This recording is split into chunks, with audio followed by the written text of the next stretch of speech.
Today we are discussing a very important topic which all Indian citizens should understand and learn about.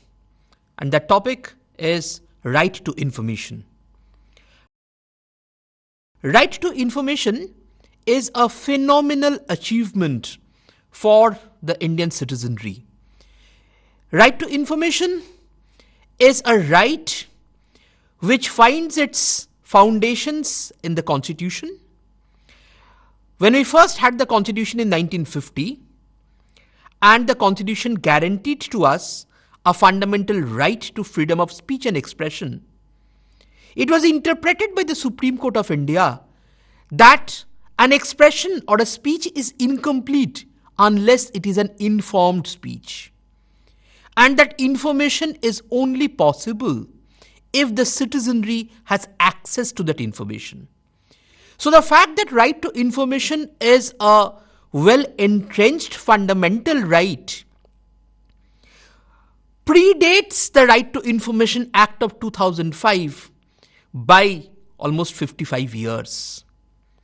Since 1950, consistently the Indian Supreme Court has been reading right to information as a part of right to freedom of speech and expression, as a part of right to freedom of right to life and personal liberty, and many other such fundamental rights.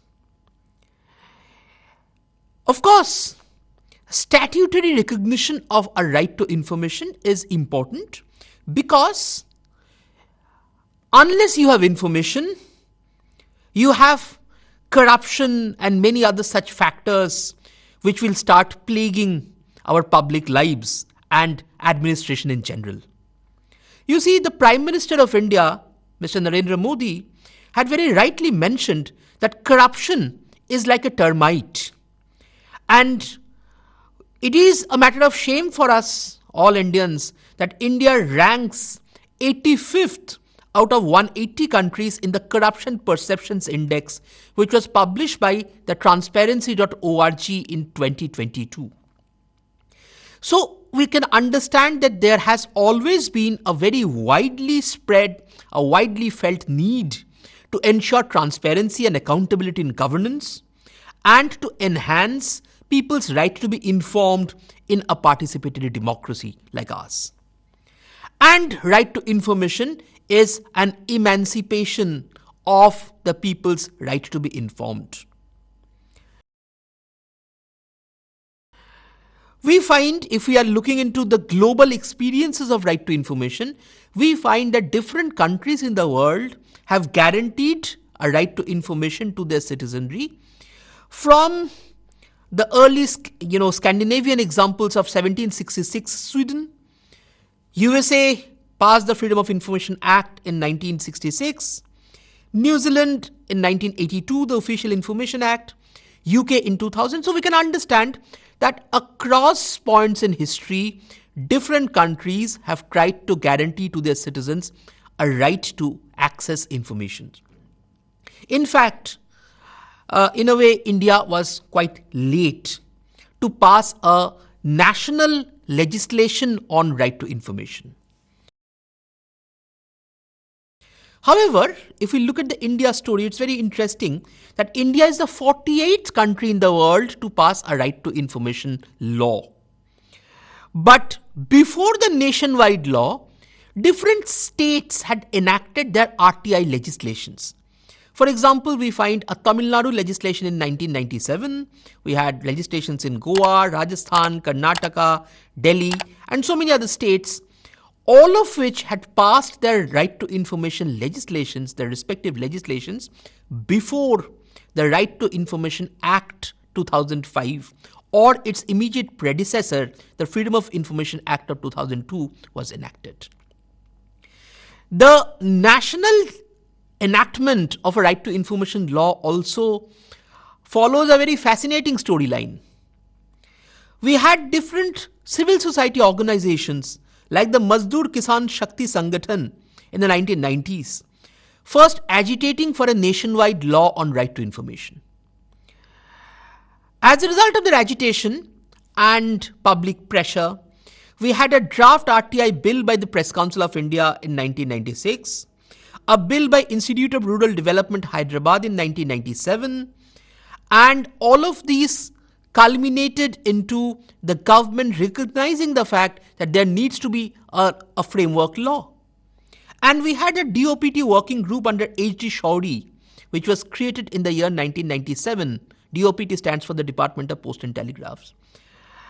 And this Shauri committee recommended for something that is close to the RTI Act that we see today. So the eventual culmination was that in the year 2000, the Freedom of Information Bill was passed as Freedom of Information Act in 2002, and this act was finally repealed and replaced by the Right to Information Act of 2005. So this is basically the journey of the right to information from being a constitutionally guaranteed sacrosanct fundamental right available to all citizens to a very well-structured formulation in the form of a legislation which allows us for a very easy access to information, and a legislation which also shows us how and where to go if information is denied to an Indian citizen. We will very quickly look into certain key features, certain salient aspects of the Right to Information Act.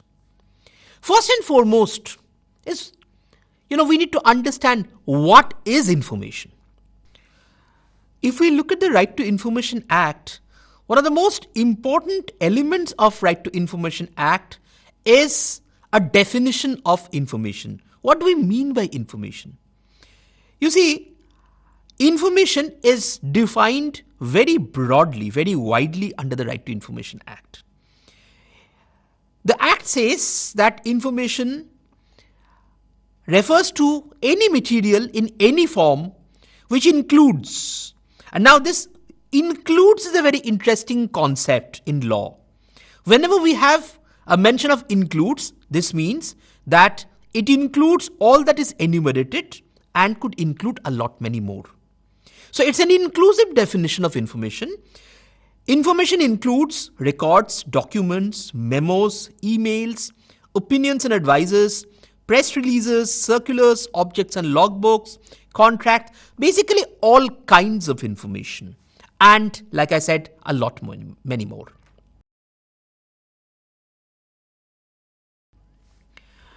Another important element in right to information is whom to approach to access the information. Who are the bodies who are supposed to disclose the information? Now, the Act says that it is a public authority which is vested with the responsibility and duty of making the information available to people. So definitely, the first question that comes to anybody's mind is, who or what is a public authority? Now, public authority has been defined under the RTI Act as any authority or body or institution or self-government established or constituted by any constitution, by any other law made by Parliament, by any other law made by state legislature, by notification issued or order made by appropriate government, and includes any body owned, controlled or substantially financed, and also non-government organizations which are substantially financed directly or indirectly by funds provided by the appropriate government. So basically, any governmental body or any body which has any kind of relationship with the governmental functioning and is substantially financed by the government constitutes a public authority. So it's a very wide, it's a very broad definition of a public authority. So these are the public authorities which are the subject matters of the RTI Act. These are the public authorities who are mandated. A duty is cast upon them under the RTI Act to make voluntary disclosures with regards to certain informations and to provide information to citizens with regards to their functioning, with regards to many such things which the citizens have a right to know.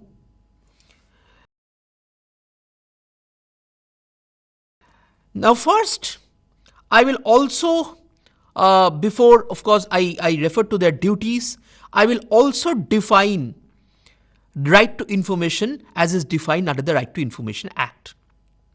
So like I have already mentioned, right to information is a right which is available to all Indian citizens, and right to information includes a right to access information held by or under the control of any public authority, including the right to inspect work, documents, records, the right to take notes, extracts, or certified copies of documents or records, a right to take certified samples of materials, and a right to obtain information in the form of diskettes, floppies, tapes, video cassettes, or in any other electronic mode, or through printouts where such information is stored in a computer or in any other such device. So the right includes, it's an omnibus right, which includes a right to access the information which is in the possession of a public authority in whichever form as and whichever way as is necessary, as is accessible to an Indian citizen. A public authority under the Right to Information Act is required to make certain voluntary disclosures. Now this is very important. You see, the whole idea behind a Right to Information Act is to ensure that there is transparency in governance, that corruption is weeded out of the system. So naturally, you can't expect a citizen to knock at the doors of a public authority every time once he is requesting for very, very obvious informations.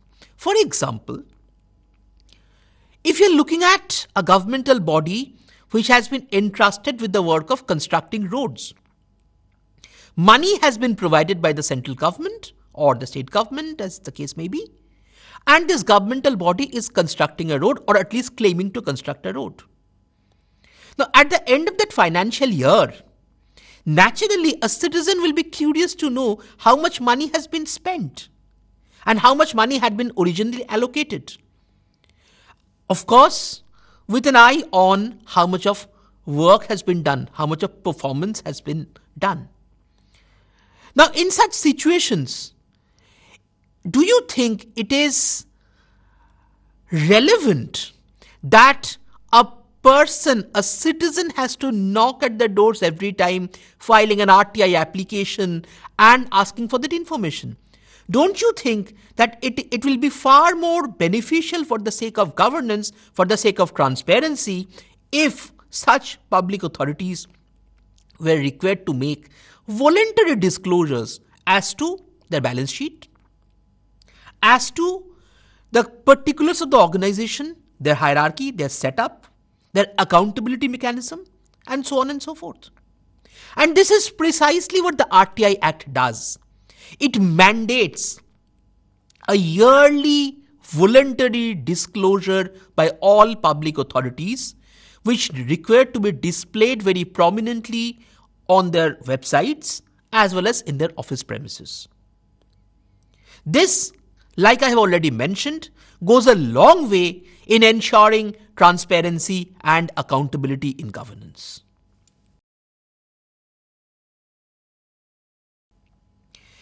Now, of course, not all information should be made accessible to everyone. There has to be certain informations which are to be kept in the realms of exempted information. The Right to Information Act does precisely that. So an information which is prejudicial to the sovereignty and integrity of India, information which is forbidden by courts or tribunals, information which is in the breach of privilege of legislative bodies, information which pertain to commercial confidence, trade secrets, or intellectual properties, or copyrighted information, information which is available to a person in his fiduciary relationship, an information which is received in confidence from foreign governments, information that would endanger the life and personal safety of any person, and information that would impede an ongoing investigation, cabinet papers, information that amount to an infringement of individual privacy. All these are informations which are kept in the realm of exempted information, which basically means that if a citizen wants to access such informations which are within the realm of exempted informations, then the public authority concerned is well within its rights under the Right to Information Act to deny the access to such information. But then there is a catch, and the catch is a very important catch, that if somehow it can be proved that this information which is sought, even though it is in the realm of exempted information, however, it relates to public interest or national security, then such public authority will be mandated to disclose the information, even if it falls within the realms of exempted information. I will just give you a small example. Let's say we are talking about a multi-million crore defense deal. Now, naturally, we understand that there are national security implications. So, if I, as a claimant of an information, want to learn more nuances about the defense deal, which pertain to India's strategic interests or which pertain to elements of national security, naturally the public authority concerned is not bound to provide me with such information. They are well within their rights to say that, look, this is falling within the realm of an exempted information. We can't provide that to you. However, if it can be proved that there has been some corruption in the allocation of such defense deal, in the allocation of the tenders, or there has been corruption in any other form, then it will be in the interest of the public, it will be in the interest of the nation that such information needs to be given to me. So it is very important to understand that very often public authorities take the pretext of any of these grounds to deny the access to information to citizens. So any such citizen who can prove that the information does not pertain to these exempted grounds, rather, even if they do, there is a larger national security or public interest imperative in having access to that information, that public authority shall be duty bound to provide that information. That public authority cannot deny that information.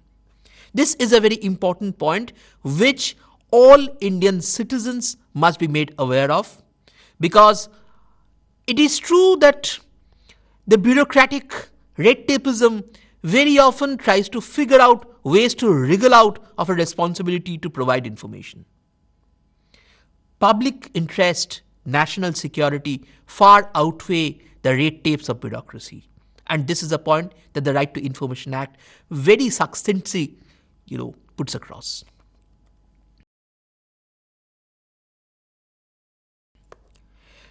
Now, how to access the information?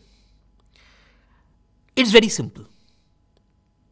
There is no fixed format of filing a petition.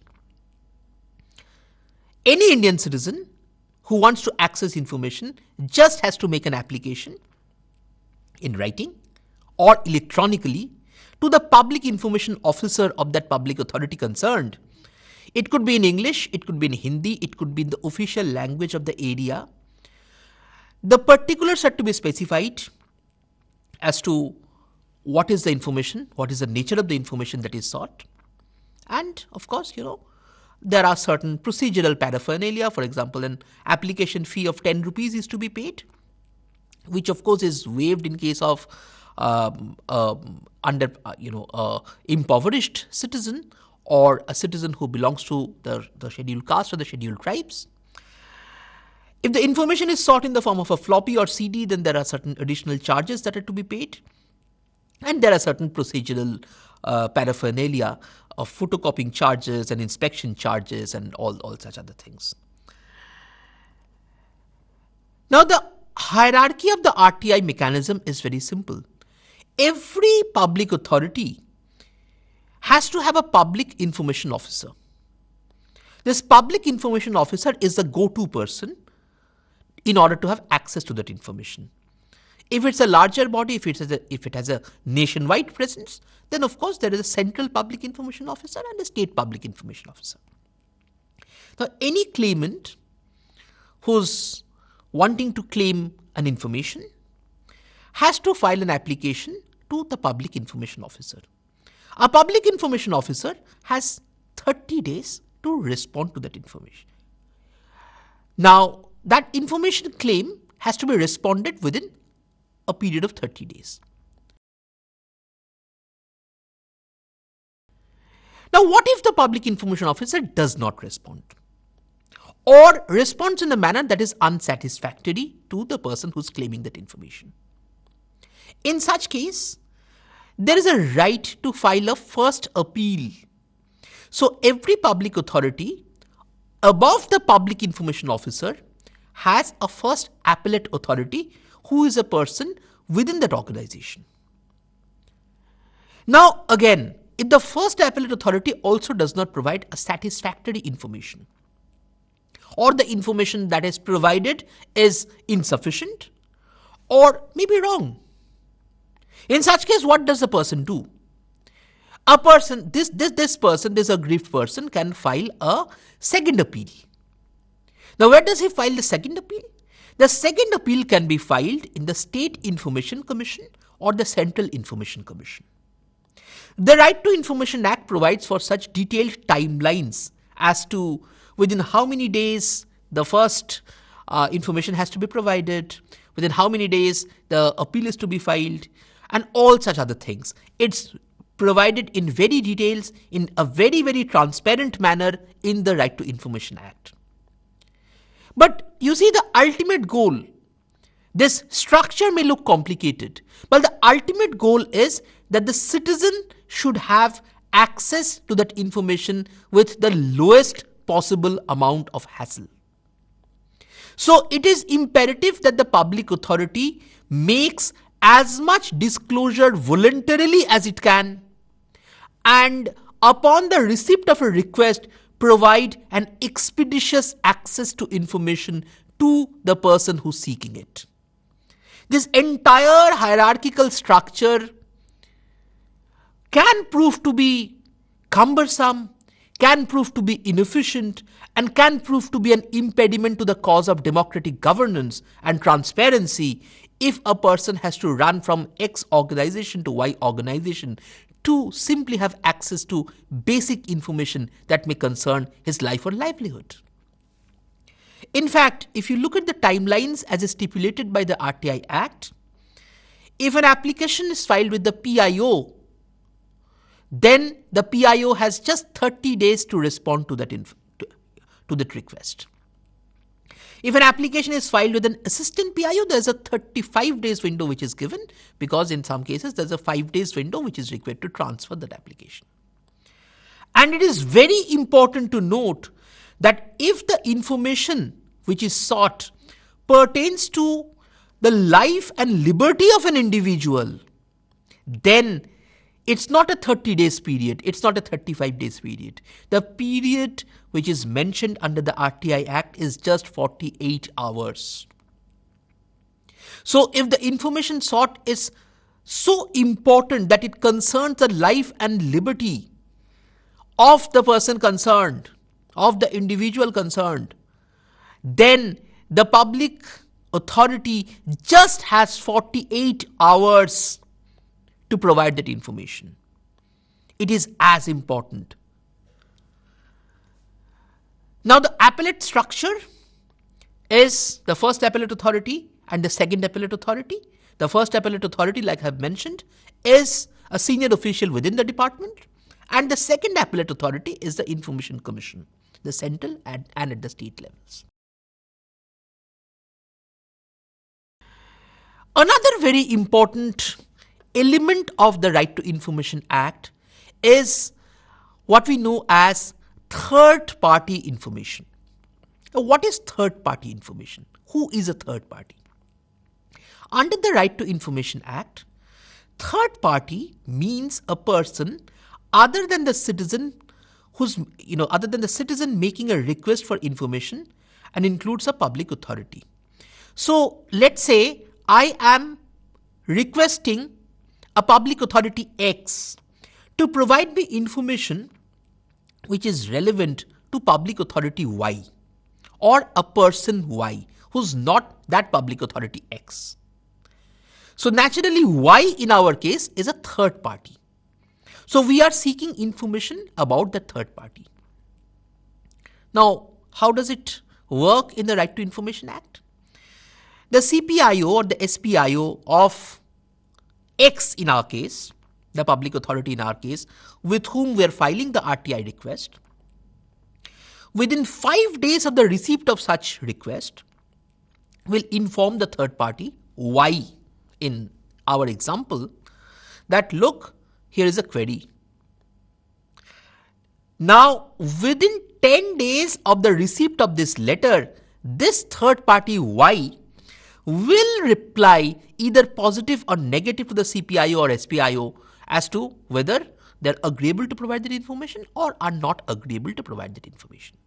Now the CPIO or the SPIO of the public authority X before whom I have filed the request will decide within 40 days whether or not to disclose the information or record or part thereof and give in writing the notice of his decision to the third party. So the decision as to whether this information is to be disclosed or not has to be made known to the third party. And who will make it known to the third party? The CPIO or SPIO of the public authority before whom I had filed the first request for information. Of course, the third party is entitled to appeal against such decisions. So basically, if I want an information about Y and I am approaching X, the discretion lies with the public information officer of X to decide as to whether the information which is sought about Y is required to be given to me, the claimant, or is not required to be given to me. This decision lies with X and not with Y. It is a very important thing if you are looking at it in the larger context of governance. Because very often, if you look at the definition of Y, you will see that Y could be any person. It's not necessary that Y has to be another public authority. So very often the government engages, private contractors to carry out governmental functions. So Y in our case could be a private contractor. So a private contractor who is otherwise beyond the scope of the RTI Act could still be brought within the umbrella of RTI, could still be brought within the umbrella of governance if Y is tagged as a third party, thereby making his activities, his spendings, his performances subject to a very close scrutiny from the citizens. And that is how the third party information clause in the RTI Act works.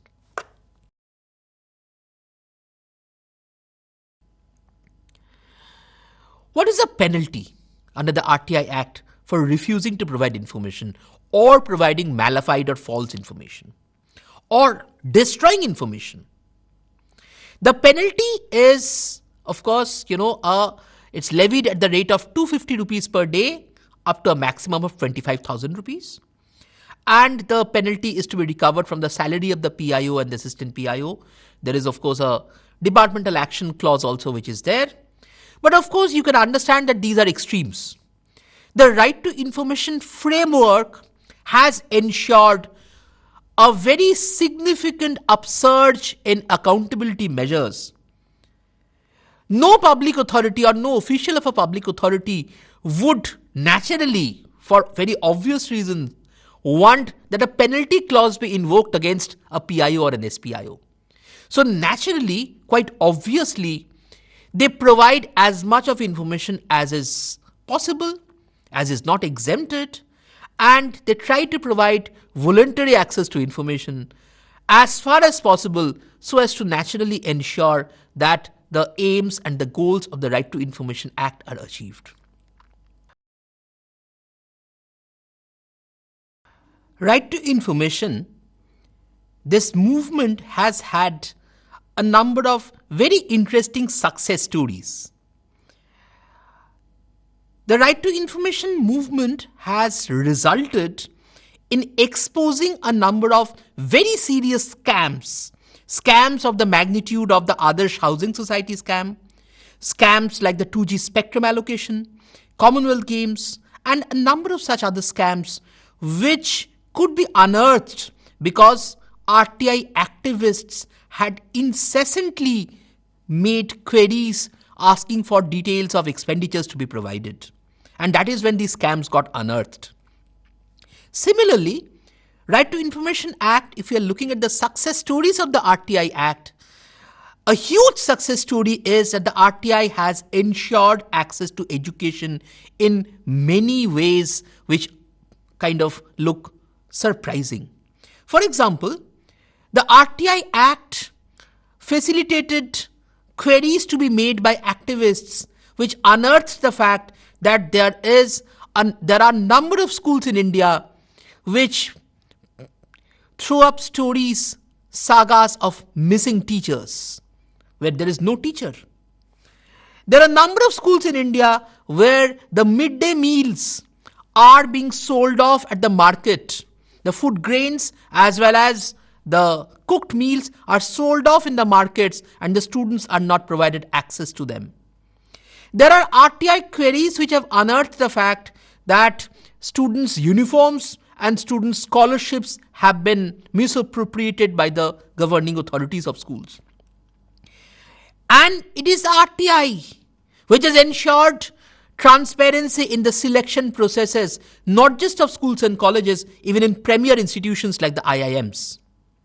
Similarly, a very, very important and a very landmark development has been that it is as a result of the RTI Act that there was this landmark decision by the Central Information Commission in which certain unreasonable conditions that were set by the CBSE board, which were made in absolute contravention of the RTI Act, were held as unreasonable and hence struck down. And these provisions pertained to access to examination answer scripts. So let's say an examination answer script has been incorrectly marked, incorrectly evaluated. The student now under the RTI framework has a right to ask for that examination answer script to be shown to him. You can understand that in the larger context of education, this is a phenomenal achievement.